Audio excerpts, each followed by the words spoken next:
زینب جو عالم غیر معلمہ تھی خاموش ہو جایا کرتی تھی، تو اس لیے کہ زینب کے پاس ہر سوال کا جواب تھا، سکینہ کے سوال کا جواب نہیں تھا۔ ارباب اعضاء، اب ایک بار زینب نے جب یہ سوال زینب سے پوچھا ہمیں گھر جانا کب ہوگا، سکینہ چپ ہو جاتی تھی۔ اب ایک بار پوچھا اے بیٹی اماں بابا کب آئیں گے، اس کا مطلب سوال کو جواب بنا دیا۔ اب ہمیں گھر جانے کا مقدر نہیں ہے، بابا کم سے کم ہمارے پاس آ جائیں۔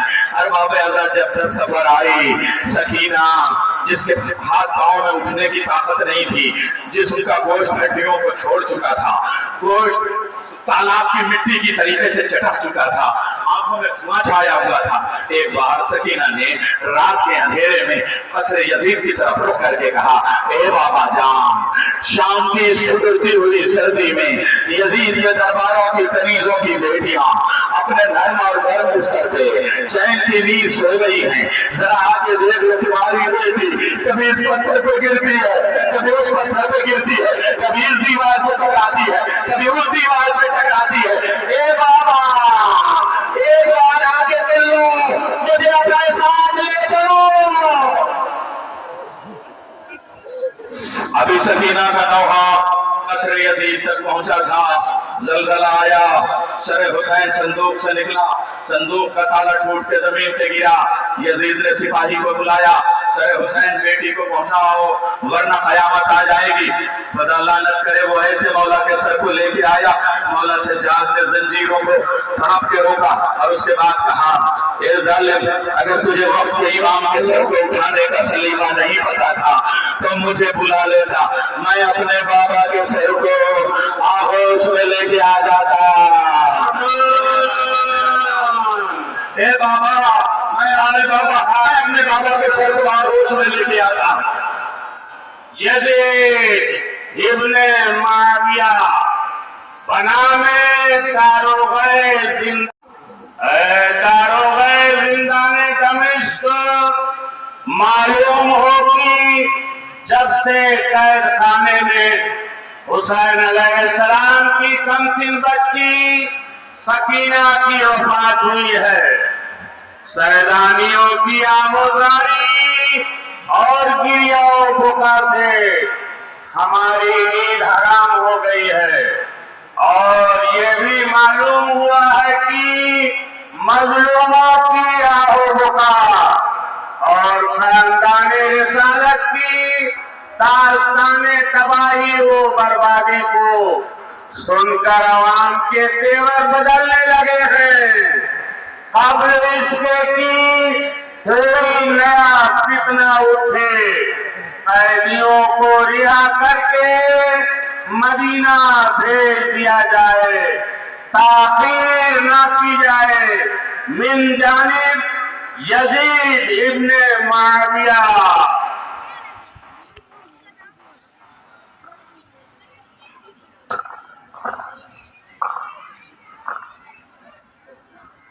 خدا اللہ کرے یزید ملعون پہ ظلم یہ تھا کہ سجاد کی زنجیریں اتاری نہیں گئی بلکہ حداد کو بلا کے کاٹا گیا، زنجیروں کی کڑیوں کو کاٹا گیا۔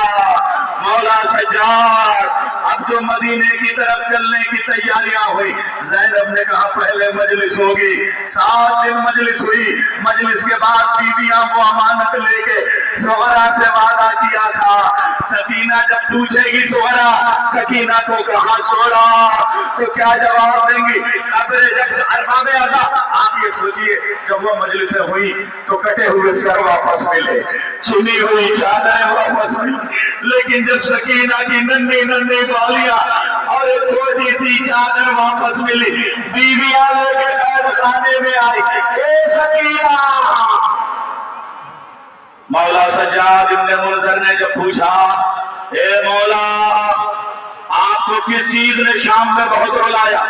یوں تو ہزاروں اسباب ہیں لیکن کوئی ایک بڑا سبب بتا دیجئے۔ کچھ دن ایک سبب مولا سجاد نے بتایا تھا، ابن منظر مدائنی اگر تو سن سکے تو سن، میری قریب بہن سکینہ کربلا سے کوفہ اور کوفہ سے شام تک مجھ سے کوئی سفارش نہیں کی، اس نے کوئی فرمائش نہیں کی، جب بھی کہا تو کہا بھیا سجاد میری چادر منگا دو، میری چادر منگا دو، میری چادر منگا دو۔